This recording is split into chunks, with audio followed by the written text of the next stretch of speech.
안녕하세요. 매일 새로운 사연을 전하는 읽어주는 사연 라디오입니다. 구독과 좋아요, 많은 공유 부탁드립니다. 오늘의 사연 시작하겠습니다. 안녕하세요.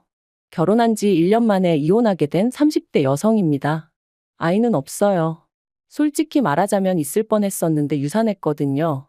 그리고 그때는 정말 왜 나에게 이런 일이 생겼을까 하는 생각에 하루하루가 괴롭고 힘들었는데 지금 이렇게 남편하고 이혼하고 나니까 이런 말하기 뭐하지만 차라리 잘 됐다 싶은 마음도 들어요.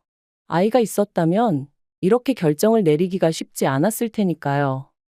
오만정이 다 떨어져서 이혼했기에 남편이라고 부르고 싶은 마음은 눈꼽만큼도 없지만 그래도 편의상 남편이라 칭하겠습니다. 남편하고는 지인의 소개로 만났고 궁합도 안 본다는 4살 차이였어요. 물론 그런 이유로 결혼을 결심한 건 아니고 매사 논리적이고 이성적인 남편의 성격이 좋았거든요. 여담이지만 남편을 만나기 한참 전에 잠깐 사귀던 사람이 있었는데 그 사람은 감정 기복이 어찌나 심하던지 그 장단에 맞춰주다간 스트레스로 제가 어떻게 될 것 같더라니까요. 아무튼 그래서 그때 결심했었어요. 침착하고 차분한 사람을 만나겠다고 말이죠. 그리고 남편은 그런 면에 있어서는 제가 기다리던 사람이었습니다. 사람이 감정에 휩쓸리기보다는 객관적으로 상황을 판단했거든요. 덕분에 가끔은 서운한 순간도 있었지만 저희는 2년을 연애하고 바로 결혼했는데 연애하는 동안 남편이 저보다 연상이었음에도 불구하고 매번 더치페이를 했어요. 남편이 콕 집어 저더러 돈 내라고 한 건 아니었는데 매번 주변 사람들 이야기를 하면서 자기 친구의 애인은 개념이 있네 없네 해대니까 저도 모르게 자연스레 제 몫은 제가 부담하게 되더라고요. 그리고 저는 솔직히 그런 제 자신이 쿨하고 멋지다고 생각했어요. 남편 말대로 저도 남편하고 똑같이 직장 생활하는데 당연한 거라고 생각했죠. 하지만 돌이켜 생각해보면 마음 한켠으로는 공주 대접 받는 친구들이 부러웠던 것도 같아요. 특히나 생일이나 크리스마스처럼 특별한 날에도 남편의 계산은 늘 정확했거든요. 제가 10만 원짜리 선물을 했으면 자기도 저에게 10만 원짜리를 주는 식으로요. 그러니 뭐 어디 가서 자랑하자고 하는 연애는 아니었지만 그래도 뭐랄까 좀 섭섭할 때가 있긴 했어요. 남편 말로는 35이 넘어가니 어머님 아버님께서 하루라도 빨리 결혼하라 성하라 하셨고 그런 이야기가 몇 번 반복되다 보니 어느샌가 자연스레 결혼 이야기가 오가게 되었습니다. 사실 연애하는 내내 주도권이 남편에게 있었던 것 같아요. 남편이 저보다 나이도 많았고 지금 생각해보면 개소리가 대부분인데 아무튼 그때는 그런 생각은 못하고 그저 좋은 게 좋은 거라며 남편 의견을 많이 따라줬거든요. 그리고 결혼 이야기가 나오면서 남편이 그러더라고요. 요새는 다들 반반 결혼하더라면서 그게 자기가 봐도 서로에게 공평한 것 같답니다. 성인 두 사람이 만나 가정을 이루는데 기여하는 바도 동일해야 서로 동등한 권리를 가질 수 있는 거 아니겠냐면서요. 마침 또 그 무렵 여성 인권에 관한 뉴스도 쏟아져 나올 때라서 그게 정말 그럴듯하게 들렸죠. 그래서 10원짜리 하나까지 반반 부담해서 결혼했습니다. 친정부모님이 아무리 요새 젊은 사람들이 손해보기 싫어한다지만 그래도 결혼하는데 어떻게 그렇게까지 따지냐며 혀를 차셨는데 정말이지 친정부모님 말씀이 틀린 거 하나 없었어요. 사랑해서 하는 결혼이라면서 10원짜리까지 따져가면서 결혼했다는 게 지금 생각해도 어이가 없네요. 하지만 어쨌든 그땐 바보천치 마냥 제 눈에 뭐가 똥이고 뭐가 된장인지 배는 게 없었어서 그렇게 남편과 부부의 연을 맺었습니다. 그리고 그때부터 각자 월급 관리해 가면서 생활비의 공과금은 각출해서 썼지요.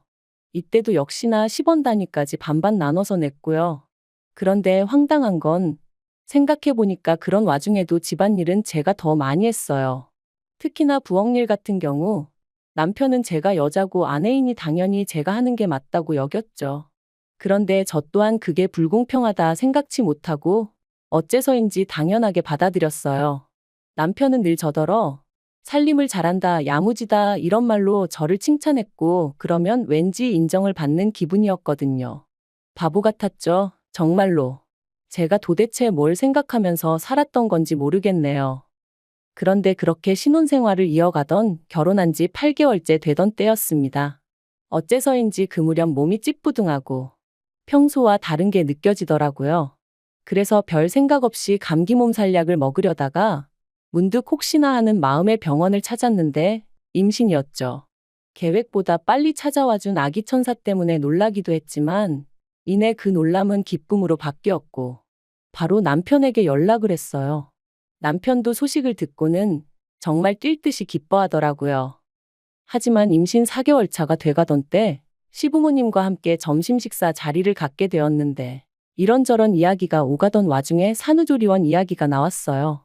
그래서 제가 주변에 다녀온 언니들하고 친구들에게 물어서 몇 군데 알아놨다 하니까 남편이 대뜸 비싸지 않냐면서 저더러 모아둔 돈은 있냐고 묻더라고요.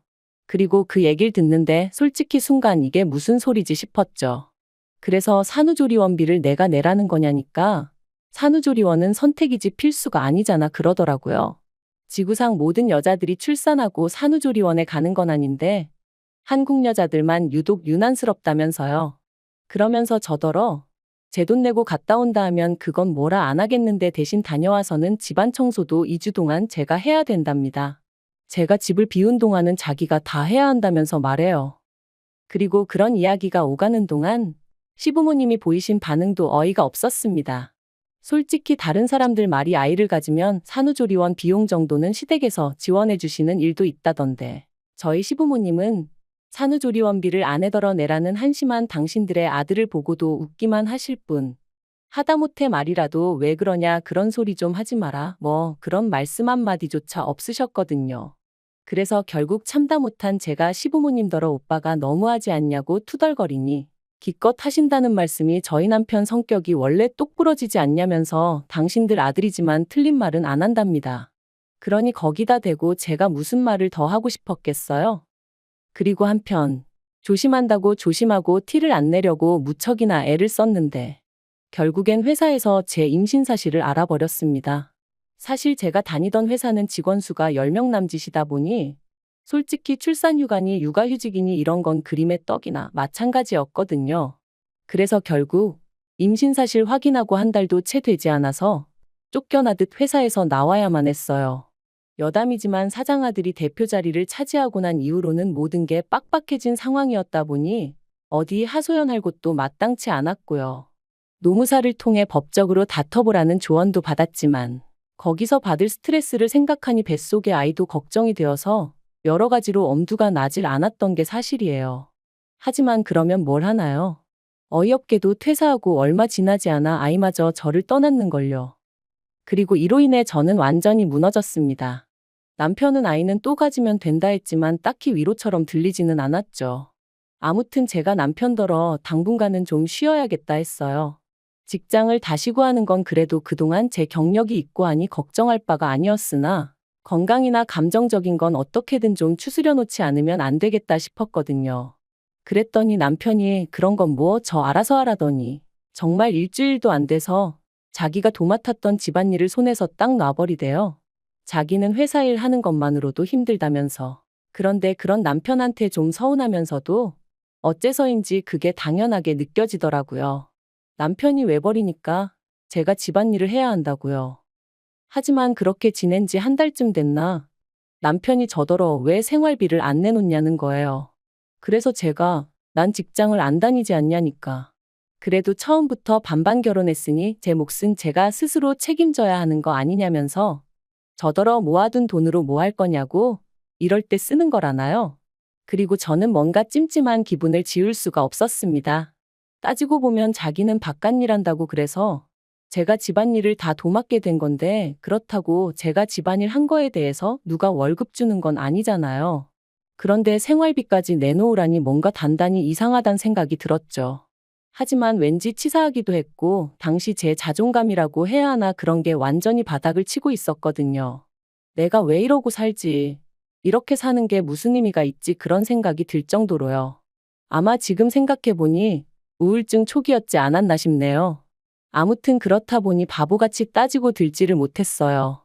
말로는 치사하고 더러워서 주고 만다 했지만 실은 어쨌든 직장에서 잘린 건 저고 그런 제 자신이 초라해서 견딜 수가 없었거든요. 그런데 그런 와중에 괜히 남편하고 말싸움이라도 했다가 남편이 저를 무시하는 말을 하기라도 하면 제가 견뎌낼 수 있을 것 같지도 않았고요. 그런데 제가 가만히 있으니 정말 무슨 가만히로 보이기라도 했던 건지 이혼을 결심하게 된 결정적인 사건이 있었습니다. 저는 하루에 보통 2끼를 먹어요. 아침은 원래 직장 다닐 때도 안 먹었고, 점심은 도시락으로, 저녁은 집에서 남편이랑 먹었죠. 그런데 직장을 나온 이후로는 점심도 집에서 혼자 먹어야 되니까 별로 입맛이 없더라고요. 그래서 보통 간단한 스낵으로 허기만 달래는 시기였어요. 그리고 덧붙이자면 이 간단한 스낵은 전부 다 순수한 제 돈으로 샀습니다. 남편이 저더러 네가 어린애도 아니고 이런 걸 뭐하러 사 먹냐며 결혼 초부터 어찌나 눈치를 주던지 생활비로 사는 게 아까워서 그러는 것 같았죠. 그래서 그때부턴 과자 같은 건 그냥 제 돈으로 사 먹는 게 습관이 돼버렸네요. 그리고 그날도 점심은 쿠키 몇 조각으로 때웠더니 오후 5시 좀 넘어가니까 배가 고프더라고요. 그래서 저녁엔 꼭 밥을 먹어야지 하고 남편을 기다리고 있었는데 남편이 떡볶이가 먹고 싶다며 좀 만들어 두라는 거예요. 자기 와이프가 매번 점심은 간단히 때우는 걸 알면서 굳이 분식을 먹자는 건지 이게 별거 아닌 것 같지만 제가 정말 예민하던 시기였어요. 그렇다 보니 이런 것도 좀 서운하긴 하더라고요. 하지만 하늘에 맹세코 티는 안 냈습니다. 알겠다고 하고 안에다 떡이랑 라면이랑 그런 걸 많이 넣어서 끓여야겠다 뭐 그렇게만 생각했죠. 남편은 7시가 되어서야 도착했고 그런 남편에게 제가 너무 배가 고프니까 먼저 먹고 씻으면 안 되냐 물었어요. 그랬더니 남편이 자기가 뭐 찝찝해서 그렇다며 저더러 먼저 먹고 있으라대요. 이미 라면 사리도 넣었지. 남편 기다리다간 뿔게 생겨서 알겠다 하고 라면 사리만 먼저 좀 건져 먹었네요. 그런데 얼마 후 화장실에서 샤워를 마치고 나온 남편이 식탁에 앉아있는 저를 보더니 진짜 먼저 먹었냐는 거예요. 그래서 라면 사리만 좀 먹었다니까. 아무리 자기가 먼저 먹으라고 했어도 그렇지. 밖에서 힘들게 일하고 온 사람 김 빠지게 떡볶이도 자기가 먹고 싶다고 한 건데 어떻게 제가 먼저 손을 댈 수 있냐대요. 어이가 없어서. 그런데 남편이 거기서 그치지 않고 수건으로 자기 머리를 털면서 저더러 집에서 놀아도 배는 고픈가 봐 하는데 이건 누가 뭐래도 비아냥거리는 거였죠. 진짜 순간 얼마나 속에서 우라가 치밀던지 식탁 위에 있던 떡볶이 냄비를 그냥 바닥에 엎어버렸어요. 그리고는 다른 집 남자들은 아내가 힘들어하면 먼저 나서서 쉬라고 한다더라. 그리고 친구들하고 밥도 먹고 필요한데 쓰라고 용돈도 준다더라. 그런데 당신은 생활비니 공과금이니 따박따박 받아가면서 나한테 얼마나 대접을 받으려고 드는 거냐? 네가 나한테 해준 게 뭐가 있다고 나를 무시하냐? 정말 미친 듯이 쏘아붙였네요. 그리고는 당신이 경제적으로 무능력한 걸 반반이니 뭐니 말 같지 않은 소리로 덮어씌우는 거 내가 모를 것 같냐 했습니다. 찌질하다고 쪽팔려서 어디다 말도 못하겠다고도 했고요. 그랬더니 남편이 저더러 말 다 했냐며 남들은 남산만하게 배불러서도 회사 생활 잘만 하던데 너는 직장도 잘리고 애도 못 낳지 않았냐며 그런 저보다 자기가 100배 1000배 낫다대요? 그리고 그 소리까지 듣고 나니까 정말 오만정이 다 떨어지더라고요. 그래서 더는 뒤도 안 돌아보고 핸드폰하고 차키만 챙겨서 바로 친정으로 향했습니다. 밤 9시가 다 돼서 시집간 딸이 연락도 없이 친정에 왔으니 친정 부모님이 얼마나 놀라셨겠어요. 저는 그런 친정 부모님 품에 안겨 그동안의 서름을 다 풀어냈고요. 그러자 친정 부모님 2분 다 무슨 그런 자식이 있냐 하시며 가만두지 않겠다고 하시더라고요. 그리고 이튿날이었습니다. 아침부터 현관밖이 소란스러워 내다보니 남편이었어요. 남편이 저를 발견하고는 얘기 좀 하자길래 현관을 열었더니 기껏 한다는 말이 어제 제가 어지른 거 자기가 치우느라 진짜 고생했다면서 자기가 말이 지나쳤다면 미안하지만 저도 그렇게 무식한 행동을 했으니 잘한 건 없답니다. 그리고는 그러니까 지난 밤에 있던 일은 없던 일로 퉁치자대요. 정말이지 이 인간 머리는 폼으로 달고 있나 싶었죠. 사과 같지도 않은 미안하다 한마디 틱 던져놓으면 내가 쪼르르 따라갈 줄 안 건가 싶은 게. 그런데 그때 친정아버지께서 달려나와 남편의 멱살을 잡아 현관 밖으로 끌어내셨습니다. 그리고는 지 마누라 하나 먹여 살릴 주제도 못 되는 게 결혼을 왜 하냐고 그렇게 반반이니 나발이니 해댈 거면 그냥 혼자 살라며 욕을 퍼부으시대요. 한 번만 더 내 딸 주변에 얼씬거리면 그때는 이 정도로 끝나지 않을 거라면서 말해요.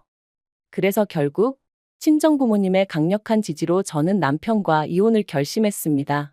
솔직히 반반 결혼 생활이 이혼 사유가 될까 싶어 걱정이 많았는데 생각보다 저희와 비슷한 문제로 고민하는 부부들이 많다는 게 좀 충격이었고요.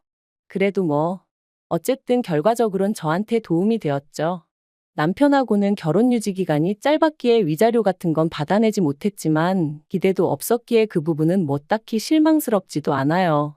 제가 정말 후회되고 속상한 건 단 한 가지, 결혼 전부터 남편이 저를 생각해주는 척하며 어지간히 저란 사람을, 제 가치를 후려치고 깎아내리고 있었는데 그걸 진작에 알아채지 못했다는 사실뿐입니다.